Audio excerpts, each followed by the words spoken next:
ఈ ఒక్క విషయం తెలుసుకోవడం వల్ల ఎన్ఆర్ఐస్ తమ ప్రాపర్టీ సేల్ చేసే టైంలో 20-30% వరకు ట్యాక్స్ ని ఆదా చేసుకోవచ్చు. Section 195 of Indian income tax act 1961 ప్రకారం ఒక ఎన్ఆర్ఐ ఇండియాలో ఉన్న తమ ప్రాపర్టీని సేల్ చేసినప్పుడు more than 20% టీడీఎస్ రూపంలో కట్టాల్సి వస్తుంది.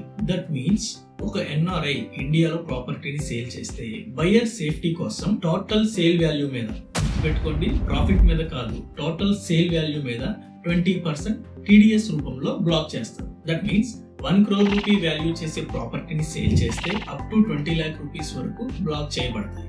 బట్ దీనిని లీగల్ గా సేవ్ చేసుకోవడానికి LDC is the only way. LDC అంటే lower deduction certificate. Under section 197 of income tax act India ప్రకారం ఇన్కమ్ ట్యాక్స్ డిపార్ట్మెంట్ ని టీడీఎస్ ని తగ్గించమని లేదంటే పూర్తిగా తొలగించమని అడిగే ఒక అనుమతి పత్రం. ఎల్డీసీ కోసం సెల్లర్ ఎన్ఆర్ఐ అయి ఉండి ఫామ్ 13 ద్వారా ఇన్కమ్ ట్యాక్స్ పోర్టల్లో అప్లై చేసుకోవచ్చు. దీనికి సంబంధించిన డాక్యుమెంట్ చెక్ లిస్ట్ ని నేను బయోలో పెట్టాను, ఒకసారి చెక్ చేసుకోండి.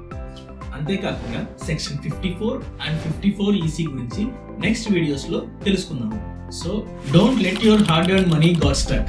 For clear guidance, contact NRI Property Services Private Limited +91-954-22-23-243 or visit our website www.noriservices.in. మీ మాతృభూమిలోని సేవలన్నిటికీ నమ్మకమైన తోడు.